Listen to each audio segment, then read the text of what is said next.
In today's video, we're going to show you how to attach a heel loop and ribbons to your pointe shoes. Let's begin. We will need some items to help complete this job. Firstly, a pencil to mark where the pointe ribbons and elastics will go.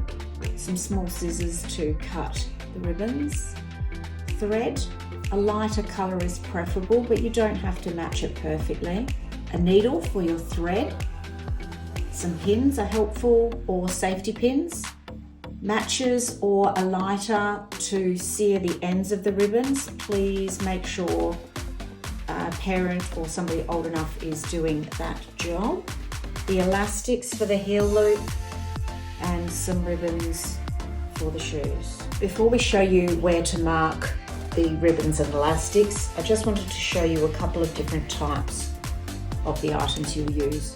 This is a traditional nylon ribbon. It's non-stretch. This one here is a ribbon that you have a small section of elastic already stitched into these. This is placed at the back of the heel and alleviates pressure on the Achilles tendon. And then elastics that are used around the heel loop. There are a couple of different types. Some heavier, some slightly softer. This is purely a dancer's preference as to which one they decide to go for. So the first job we need to do is to mark where to attach our ribbons. There are multiple different ways to do this. However, one of the most simple is to bend the back of your shoe down. Now we want to make sure that this seam is running through the center of the shoe, not off to the side, or you will get a different distance on one side than the other. So just allow the heel to fall. It will go naturally. Then we will stretch it out and make a small mark on this fold. Going to the other side and doing exactly the same. Now with the ribbons, if you go for the traditional non-stretch ribbon, you will generally get it in one long piece. This can depend on where you buy it from, so please check this first. For us, it has come in this one length. You are going to measure it evenly in 4 equal lengths. So just folding it until you have 4 equal lengths and snipping. So you have 2 ribbons for your left shoe and 2 ribbons for your right shoe. 1, 2, 3, 4 ribbons ready to go. If you are using the ribbons with small sections of elastic already stitched into them, these have come pre-cut. There is another video which will explain where on this section of ribbon to attach to the shoe. But for the purposes of today, we are purely going to show you the stitching process of attaching to your shoe. So I will have already done that. Please watch our other video for this information. Okay, now we're going to pin this ribbon on. I have already placed a pin using the dancer's foot of where this needs to go against this top binding, so I know what my distance is. I'm going to put it towards the front of this small mark, and I'll place a pin in just to secure it. And I'll pop 2 pins in because sometimes the ribbon can swivel around. Okay, take that one out. Now when you are using the ribbon with this small section of elastic in, it does have a front and a back.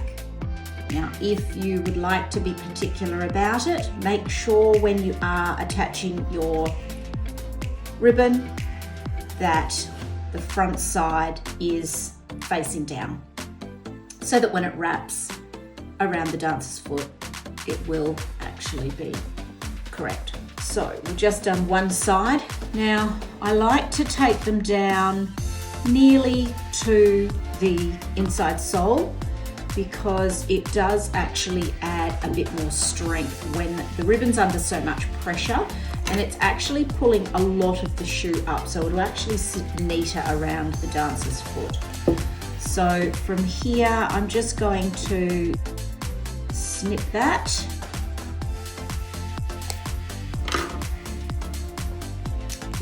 Because I've got too much there, so that's a little bit of spare.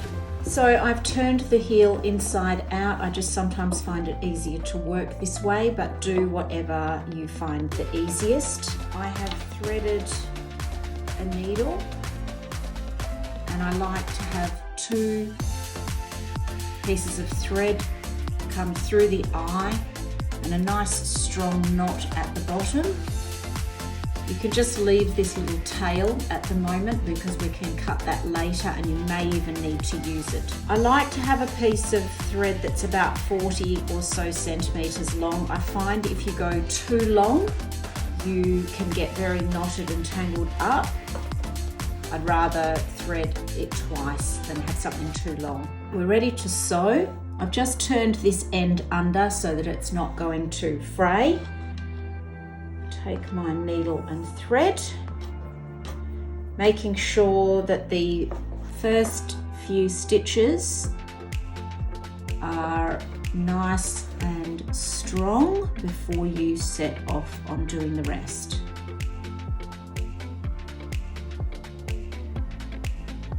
Catching only the lining, not going all the way through to the satin. I've just moved my pins around. This is where sometimes I find a safety pin is easier, because as I'd started I was getting the pins in my fingers, so it might be easier to take these out. All it's doing is holding it in place whilst you're stitching. Now the process that we're going to do is stitching along the bottom, up to the top, across the top and down the other side. Now I'm going to speed this up, but when I get to the top I'll slow down just to show you how to attach this little section here.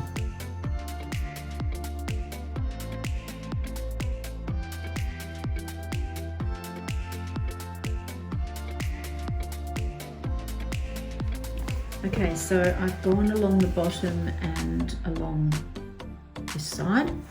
Now I've come to the top. Now it's quite important. There's a cord that runs freely, this one here, that runs freely through this binding. So we have to be careful when stitching this top section not to push the needle just straight through, or we might inhibit the amount of flow that the cord has. So we're just going to catch the top of it, catching the top from one side,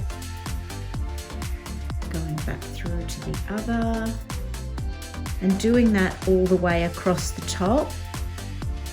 I think it is quite important to have the stitching really close to this edge, so that when the ribbon is pulling up and wrapping around the ankle, it's pulling right from here rather than lower down where this binding can flip backwards.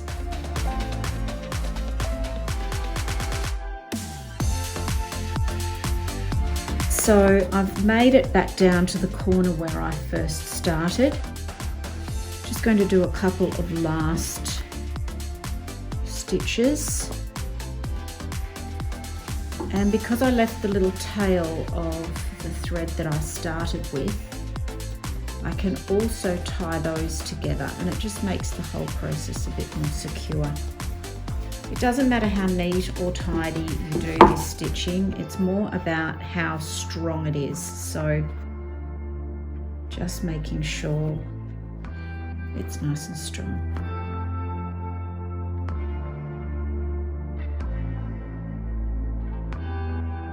There you have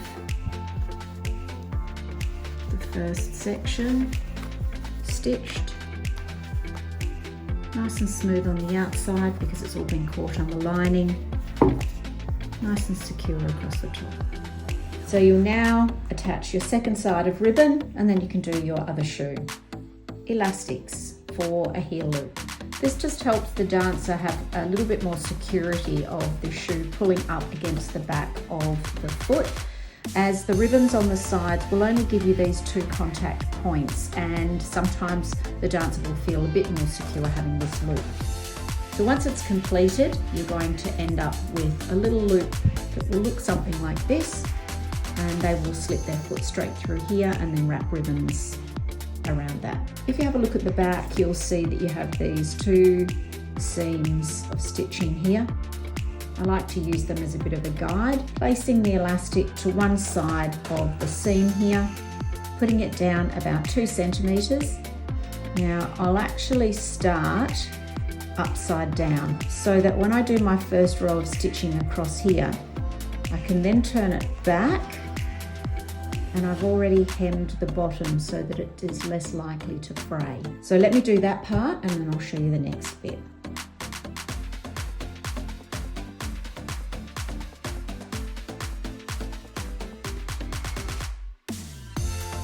So I've finished that small row of stitching across the bottom, and I'm now going to turn that back up.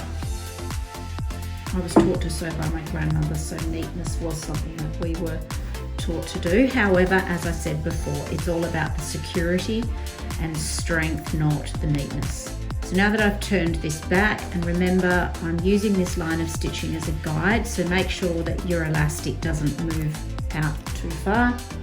If you feel like you need a little bit of help just to keep it in place, pop a needle in there so that it doesn't move around too much. So now I'm just going to start and do exactly what we did for the ribbon, going around all 4 sides. And again, when I come to the top, I'm only going to pierce the top of the binding so that I'm not inhibiting the flow of that cord.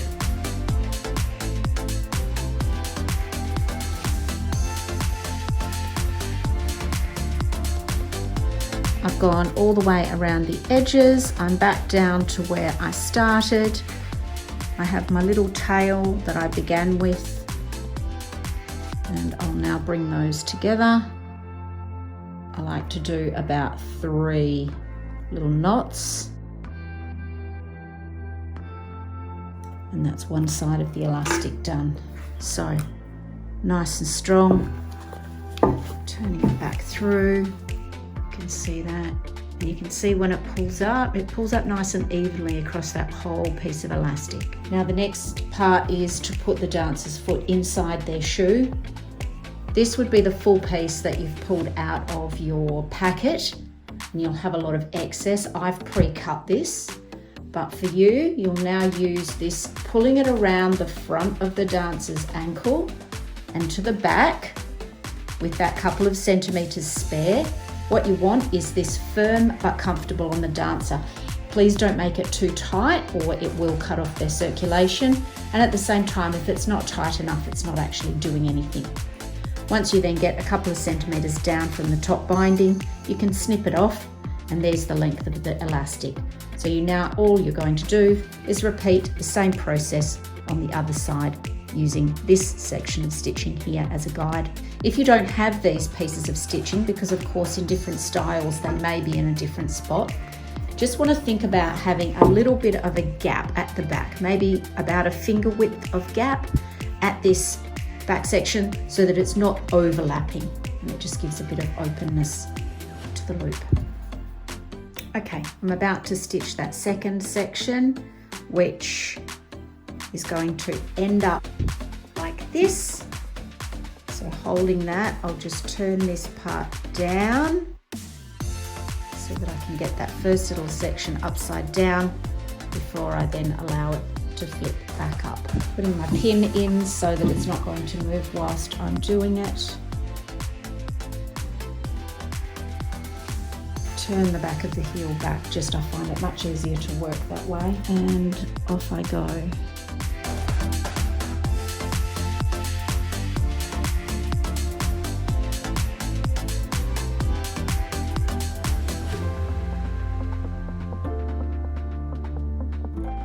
Okay, here's our heel loop.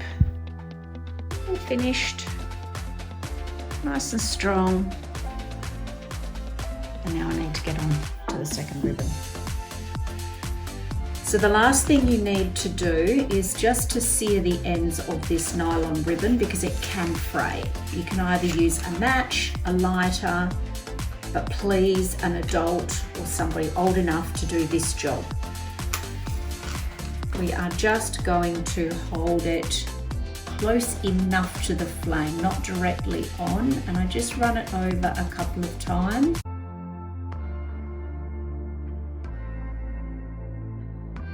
You may not be able to see this, but I can feel now it's got like a little ridge where the nylon has actually shrunk away from the heat and it has sealed the end. So that's exactly what you need to do for the ends once you've measured these out correctly, and it'll stop the fraying. So here is one shoe completely finished with elastics. Now we'll take you through a time lapse of the other one being done without pausing.